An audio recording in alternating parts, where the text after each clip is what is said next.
All right. Believe we should be live on a couple different areas right now. Welcome into the show if you're just joining us. Just making sure we got everything up and running here. All right, looks like we got a couple of viewers. Here we go. So we're going to go ahead and get started on this wonderful Thursday, March the 10th of 2022. Mark it down. Baseball is back. I'm Lucas Smith, host of the Locked On Cardinals podcast. It is a live edition of Locked On Cardinals, going live on the YouTube channel as well as a couple of Twitter channels on LJ Fastball and LO_Cardinals. We're going to get into everything lockout, and now that it's over, might even get into a little bit of free agent frenzy. On today's episode, we'll be live for just over half an hour, so stay tuned for some exciting Locked On Cardinals content coming your way next.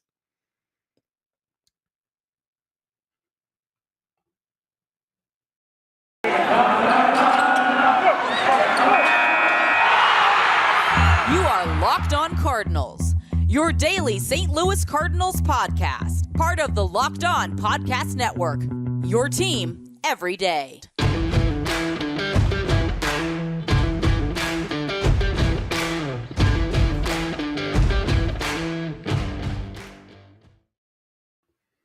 What's up, everybody? Welcome into Locked On Cardinals for, once again, Thursday, March the 10th. See a couple of you in the comment section already popping in on YouTube. A live edition of Locked On Cardinals. I believe just my third or fourth live show ever. So thanks for tuning in today on this glorious occasion. Hunter says, let's go. Tonster 2, Trevor Story, you are a St. Louis Cardinal. That's a bit ambitious, but I love it nonetheless. As baseball, if you missed the news, the lockout is officially, or just about officially, over, as it's set for ratification here in just a few moments, as it was set to be being started just about 5 o'clock or 6 o'clock Eastern.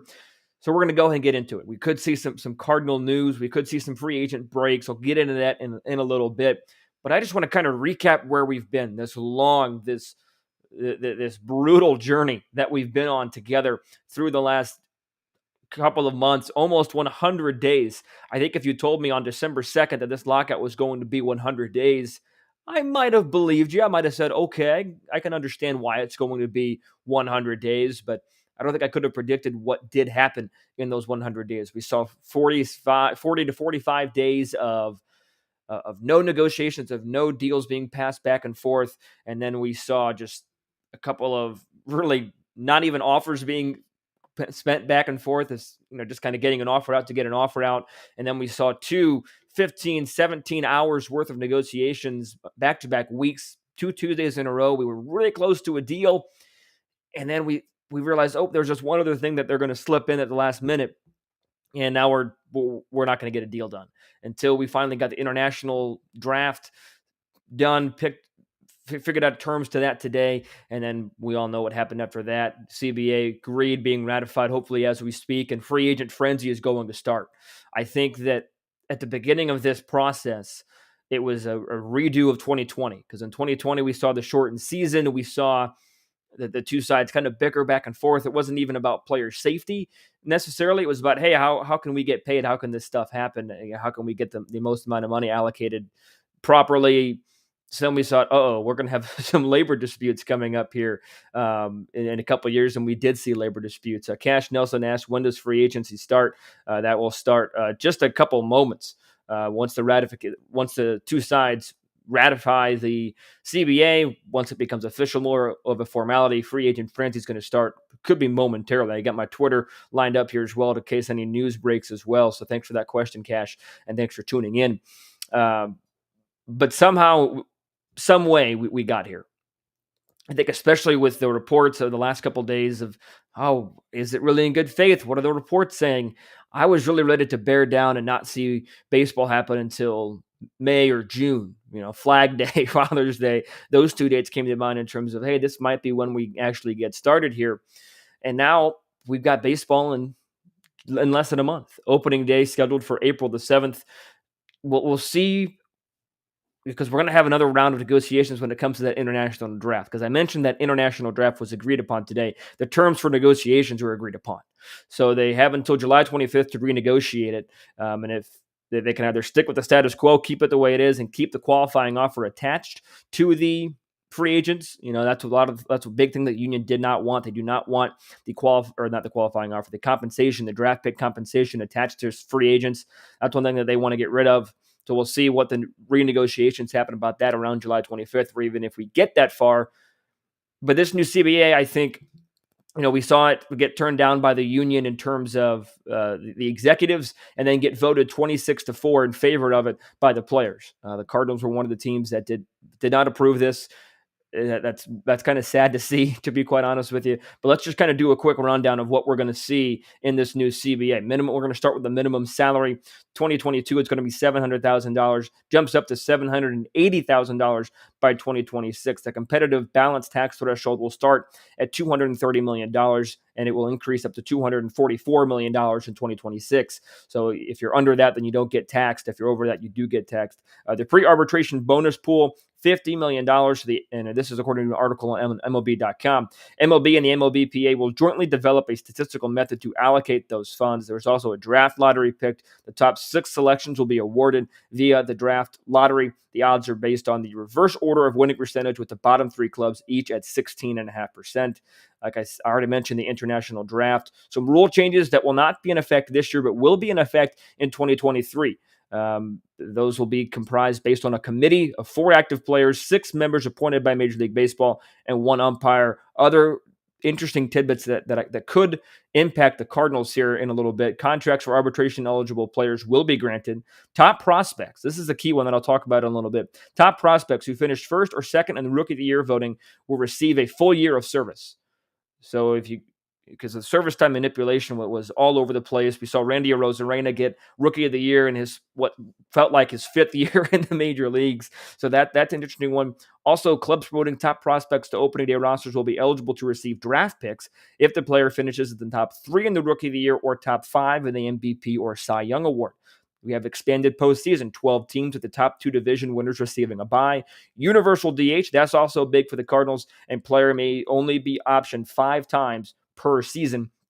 That's big as well, because we don't want to see a John Rebbia 2.0 going up and down, up and down, up and down. It really provides a lot more stability for the players and saying, hey, you're only going to be optioned 5 times. That's the max amount of times you're going to be optioned. That's where the CBA lies right now. And again, free agency could be starting here in a matter of moments. I've got my Twitter lined up here to see if we've got any news, because I think that the Cardinals could be decently active. And I'll go more in-depth tomorrow. I see we've got some questions lined up. I'll go more in-depth on tomorrow's episode. I wanted to get a live episode out today. I wanted to see what you guys have thought about, because throw me your questions, because to wrap up the show on segment number 3, because this will still be about half an hour, just like a normal show. First segment, second segment, third segment, if you haven't tuned in before. The third segment, I'm going to answer some questions. I've got some questions. One comes in from my twin brother, Thomas Smith. Shout out. He asked a question. I'll get to that in the third segment. So fire your questions in the YouTube comment section, or reply to the tweet as well if you're watching on Twitter. I'll try to answer those as well. Going to take our first break, and to take just a quick moment, and then we'll get into how the CBA impacts the Cardinals and get a little bit more of a Cardinal-focused perspective. But before we do that, I want to tell you about this new book from Tim Tebow called Mission Possible. Because if you're ready to discover your purpose and leave an impact wherever you go, Mission Possible is for you. It's written and read by New York Times bestselling author and athlete Tim Tebow. It encourages you to find your inspiration, pursue your purpose, and creates a life for yourself that counts. Ignite a new spark in your life through this new inspirational listen. Mission Possible by Tim Tebow is now available wherever audio books are sold. So go ahead and go after that Tim Tebow book, Mission Possible. Thanks for being a wonderful sponsor of the show. So how does the CBA affect the Cardinals? Because I'm assuming most of you are Cardinal fans. Obviously not my brother. He's a Cub fan, for those of you who don't know. Shout out number 2 to Thomas of this show. More times than I've shouted him out in my entire time as the host. So congratulations, Thomas. But I think that what this really does, it allows the Cardinals to finally, it allows every team to try and get their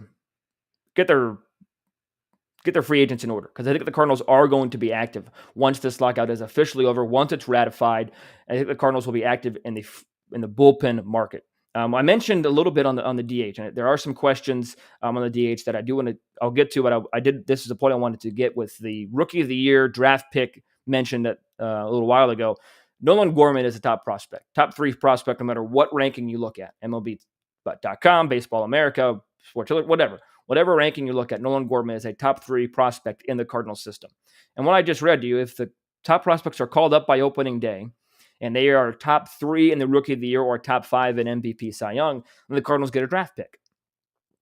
So if Nolan Gorman is called up before opening day and you let him run with the DH, then the Cardinals could get draft picks if he performs like he's supposed to and gets a Rookie of the Year award finish, or at least a top 3. So I'm not saying that is a cause for the Cardinals to rush Nolan Gorman to the big leagues. I'm not saying that at all. I'm not saying, if you have any questions, then yes, hold him back. There's no need to rush him. You have other internal options for the designated hitter. You could go external for the designated hitter, but that added incentive for the St. Louis Cardinals perspective, I think, will pave the way for the Cardinals to go ahead and get Nolan Gorman major league reps. I think he's going to have every opportunity to win the designated hitter job, because as the team stands right now, this is without a Trevor Story signing. This is without a possible Kyle Schwarber signing, without all those different things, okay? As it stands right now, this is a pretty solid lineup. You got some depth issues, but your DH options, you could go a large Nootbaar as a DH. Edmundo Sosa, maybe not, super exciting at the DH position. Nolan Gorman, as I mentioned. Juan Yepes is another man who was added to the 40-man for the wild card game last year that just tore it up in the in the latter half of last year. So he is another option that the Cardinals could go to for the DH, so that they do have some options internally at the designated hitter. It's not just Kyle Schwarber or bust. It's not just external option or bust from the DH spot. But I do think that added incentive from the new CBA saying, hey, if your prospect gets a top 3, top 5 Rookie of the Year, then you could get draft picks. That's huge. Because, draft picks in baseball aren't necessarily as valuable as draft picks, say, in basketball or football. Draft picks in the NBA and the NFL tend to be a little bit more, if you're number 1 pick, you're going to be really, really good. Obviously, there are hits and misses in any sport, but baseball, you have a lot more variables to take into account. It's such a weird, odd sport, right? And you just have so much more unknown factors into it. So draft picks, while they're not as valuable, say, in the other leagues, they're still extremely valuable. There's a reason that there is a Major League Baseball draft. There's a reason that they have scouting departments that they spend hundreds of millions of dollars on to try and improve their teams and things of that nature. I'm not saying that it's unvaluable. That's the exact opposite of the point I'm trying to make. I'm saying that with those draft picks in line, if Gorman is able to produce, if you think he's going to produce at a Rookie of the Year quality level, then let him run with it. You might see some struggles. He struggles against lefties. He usually struggles in his first time being called up to the major leagues. You might see some struggles. But if you just want to get him up to the major leagues and see what he can do, get him up and let him run. Let him go with it. Say, hey, this is yours. Run with it. Okay, don't, obviously have some healthy levels of competition in camp. Maybe you have him compete with a Nootbaar, compete with a Yepes or other internal options. But if you think he's ready, and he's already at camp, the minor league camp started earlier this week. If you think he's ready, then let him run with it. I think that's a realistic option in terms of what the Cardinals could do at the DH position. And I don't think that should be just discarded. So in other terms, looking at other areas in terms of the Cardinals and the CBA, the Cardinals opening day home opener is April 7th against the Pittsburgh Pirates. I saw a tweet somewhere, forgot to copy it down, but I wrote down the information. Only 3 other times that the Cardinals have had opening days in the last 10, 15 years. 2011 opening day was at home, 2017, and then there's one other year that's escaping my mind.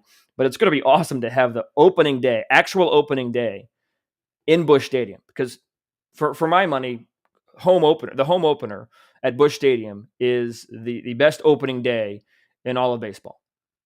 Arguably the best opening day in all of sports. Just the pageantry that they do, the Clydesdales, the everything that they do.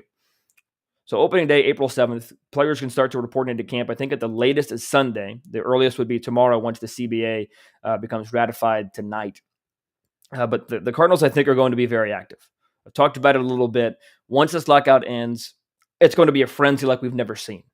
And we saw a frenzy right before the lockout started in December.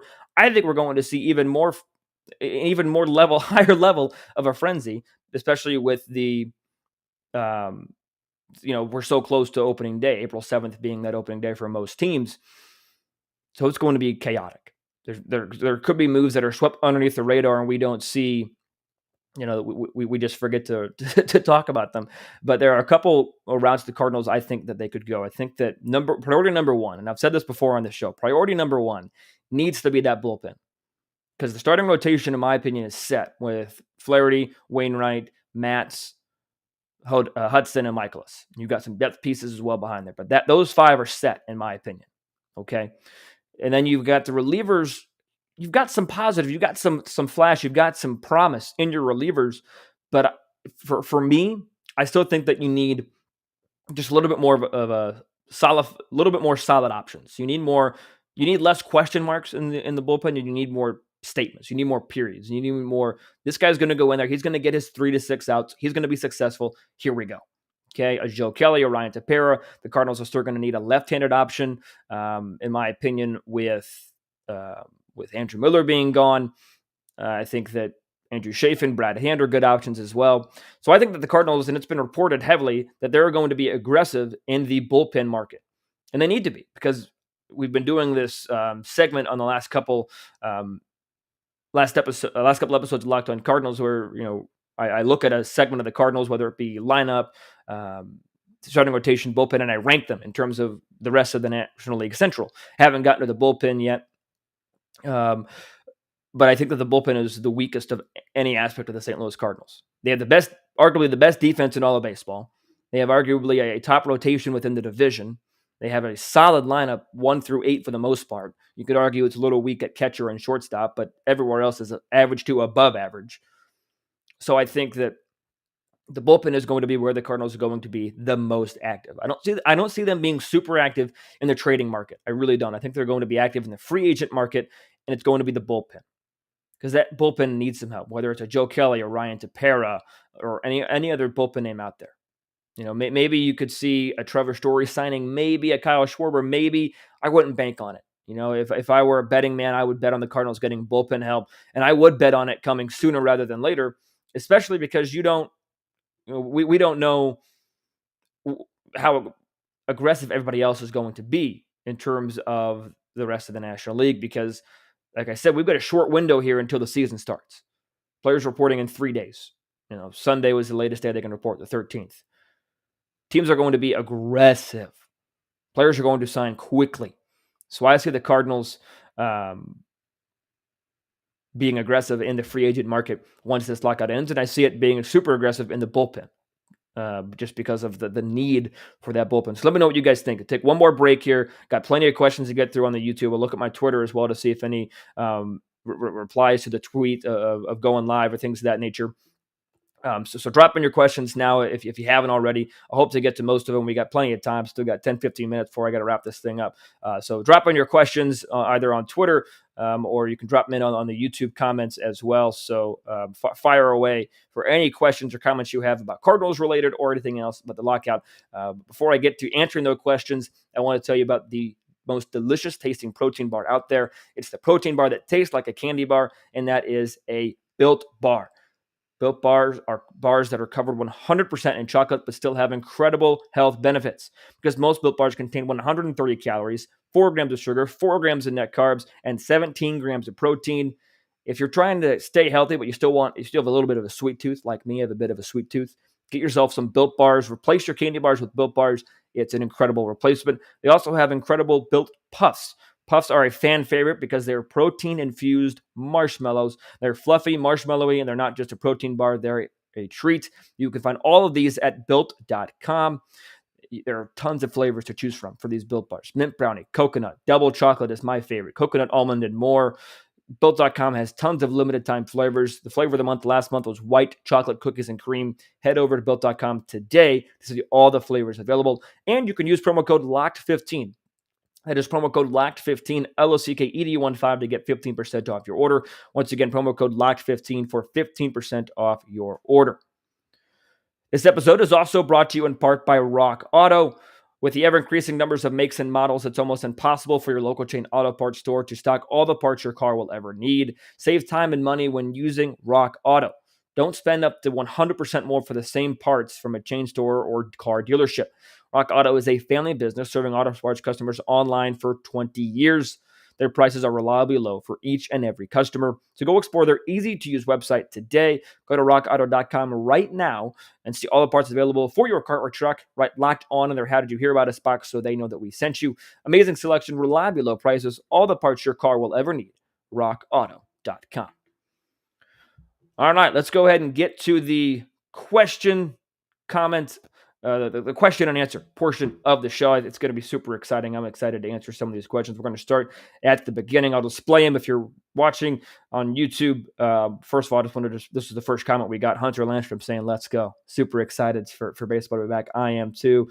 Also, Craig Morris saying, let's go. Appreciate you guys tuning in and commenting because it is an exciting time.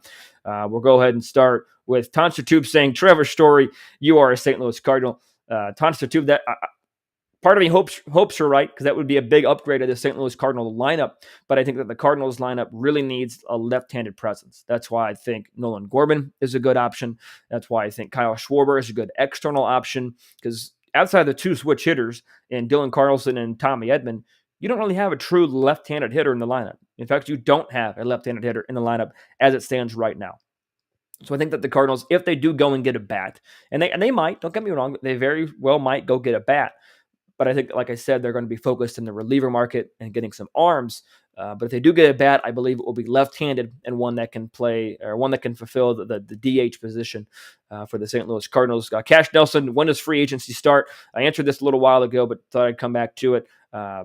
It started as soon as the new CBA is ratified. I mean, we're seeing a lot of players on Twitter put their profile pictures back. It's not just a blank gray screen anymore. So that's a good thing, but it should be ratified momentarily if it hasn't been already. But I just haven't seen anything on Twitter say it is yet or not, trying to go back and forth. So it'll start very soon. And when it starts, as I mentioned, it'll be a frenzy. A question from my brother: do the Cardinals go after a DH? Either re-sign Carpenter or go after Albert? Schwarber, also a popular one.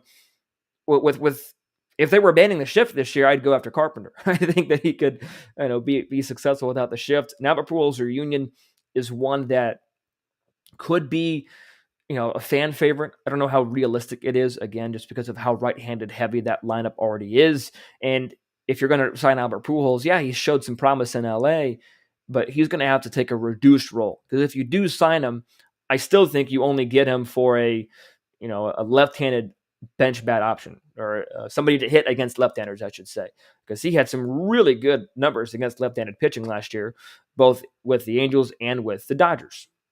So it could be an option to if you're going to get him, just make it known that he's not going to play 162. He might not even play 150. He might play 100, if that. Maybe play all the home games and rest on the road. So Albert could be an option. I don't see it as a very likely one, but we'll see. I think that the Cardinals would more likely go after a Kyle Schwarber, or, like I said, just leave the DH alone and just go with an internal option from the DH. Kyle McDaniel said, hot take: Cards get Albert for DH, we win the World Series. Yadi, Ueno, and Albert all retired together with the ring. That's how you write it up. That would be a storybook ending, to say the least. This, I think, is going to be a great swan song already as it stands right now for Wainwright and Molina. Their last year together. They've said they're retiring. They said they're done. So it's set up that way. Oliver Marmol, the new Cardinals manager, has said, hey, this is a championship season, or else it's a disappointment type season. So I think the Cardinals are going to do everything they can to make sure that it is a championship type team to win. They're going to put their championship team on the field. If they think Albert does that, then maybe Albert is able to do that. But I'm not sure if Albert's the way to go about that, but we'll see. Mindy Smith Bomb comes in with a question: they need to be active early and often, get a stronger bullpen long haul. Who do you like in the bullpen? Who the Cardinals have now, and who to go after? I'm really high on Cody Whitley internally. Not saying as a closer, but I think that he's somebody that could put up good numbers. Obviously, you got to be really high on Giovanni Gallegos and Genesis Cabrera still. It'll be interesting to see how the Alex Reyes situation folds out, as well as Jordan Hicks, because both have expressed interest in starting. I don't see them getting starters reps to start. If they do, then I don't see them cracking the top 5 unless we see an injury. But I think that I'm excited for Giovanni Gallegos to continue his reign. I think he's one of the underrated, dominant relievers in the game today. Cardinals need a left-handed reliever badly. They were able to re-sign TJ McFarland, which is a big get. He was a double play machine last year, but I still think you need another lefty in that bullpen. But regardless, whoever they get, whether it's righty, lefty, whatever it is, it needs to be a veteran presence because you don't have a lot of that in the bullpen right now. Giovanni Gallegos is arguably the most veteran guy in there. Ryan Helsley as well is in that category. Been there 3-4 years. But it's Joe Kelly, Ryan Tepera. I'll answer those questions in just a little while. But I think the Cardinals need to get a veteran presence in that bullpen. So Hunter Landstrom comes in again with the question, Joe Kelly to the Cards, question mark. Joe Kelly, the Locked On Dodgers talked about this in another show within the Locked On Podcast Network. Talked about him wanting to return to the Dodgers. So I think that the Cardinals going after Joe Kelly would be a great get. I think that would be a perfect fit for both Joe Kelly and the Cardinals. Joe Kelly can return to the place he started. The Cardinals get a veteran reliever in that bullpen to help shore it up, especially once they lost Luis Garcia to the Padres right before the lockout ended. They get a right-hander. I think it'd be great. I don't know if it's going to happen, once again, because I do think that there's interest for Joe Kelly to return to the Dodgers. So we'll see. But again, that would be a huge, huge get for the Cardinals, in my opinion, because as it stands right now, they've got Steven Matz, and that was a solid pickup. I like that move a lot. That was a plus move from the Cardinals front office standpoint, but it cannot be the only move. So if they were able to get Joe Kelly in addition to that, that would be huge. So it's unlikely, though, because I do think he's more likely to return to the Dodgers or somewhere that is likely going to pay him a little bit more than the Cardinals are willing to. Michael is 100%. Yeah, he's good to go. He didn't have any setbacks in the offseason. He'll be good, but he's going to be the starter. Scott Woodrow says most of the agents are probably signed, in quotation marks, signed already. Might be true, might not be true. We'll never know. Tampering is a sticky subject, so I'm going to avoid it. But CJ is awesome, says Ryan Tepera will soon be a Cardinal. I think that'd be great. I think Ryan Tepera is a great option if you can't get Craig Kimbrell. Maybe a little bit of a cheaper option, somebody that is pitched within the division, had a little bit of success in the division when he was with the Cubs, as well as had a little success with the White Sox when he was traded. But I think that, he would be a really good option. It's just a matter of if the Cardinals are able to afford him. They're likely to afford him more than they're able to afford Joe Kelly.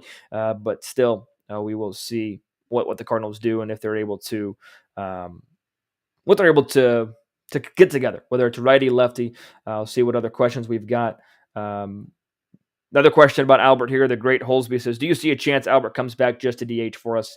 Yeah, I think there's a chance. There's definitely, there's always a chance, like they say in Dumb and Dumber. So you're telling me there's a chance.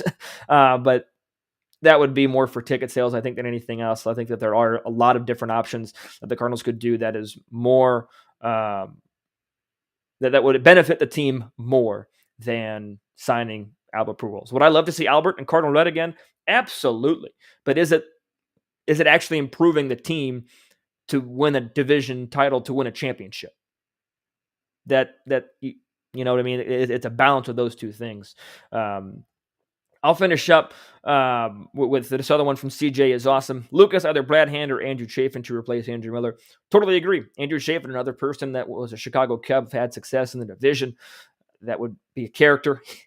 He's got the 70s style mustache and the big hair. He would be a character in the Cardinals clubhouse. I would love to see Andrew Chafin being interviewed by Jim Hayes. I think that would just be absolutely hysterical. But I do agree the Cardinals need a lefty to replace Andrew Miller. And again, not that Andrew Miller was lights out or incredible as a Cardinal, but just simply as a body needs to be replaced. And Andrew Miller was fine as a Cardinal. I'll say that he wasn't 2017 Andrew Miller, but he also wasn't terrible and couldn't get an out Andrew Miller. We saw the best of both worlds, I think. So that'll do it. Appreciate you guys coming in with those questions on YouTube. Pretty good viewing for the first time going live. I'm super excited. I'm super pumped for this baseball season. I cannot wait. Once again, I want to thank you guys for tuning in live today. We're going to see if we're able to do this again. The Cardinals, maybe if they make a couple extra signings, I'll go live again. I don't know. But if you want to stay locked in or stay locked on, you can follow me on Twitter at LJ Fastball. You can follow the show on Twitter and Instagram at LO_Cardinals. Email the show anytime, lockjohncards@gmail.com. It's going to be chaotic, fast. The definition of a free agent frenzy is coming once the CBA is ratified. And I'm going to end with this tweet from Jeff Passan. Owners have ratified the new collective bargaining agreement. A source tells ESPN baseball is officially back. That is wonderful. Evan Drellich tweeting out that they voted to ratify the new CBA 30-0. So free agency has officially started. It could be a crazy, chaotic frenzy, and you can be sure that I'll be locked on every single moment of it here on Locked On Cardinals. Thanks for tuning in today, everybody. It's going to be a fun 2022 baseball season. I will end with the way I started it by saying the three most wonderful words that I can think of right now. Baseball is back. Stay safe, stay well.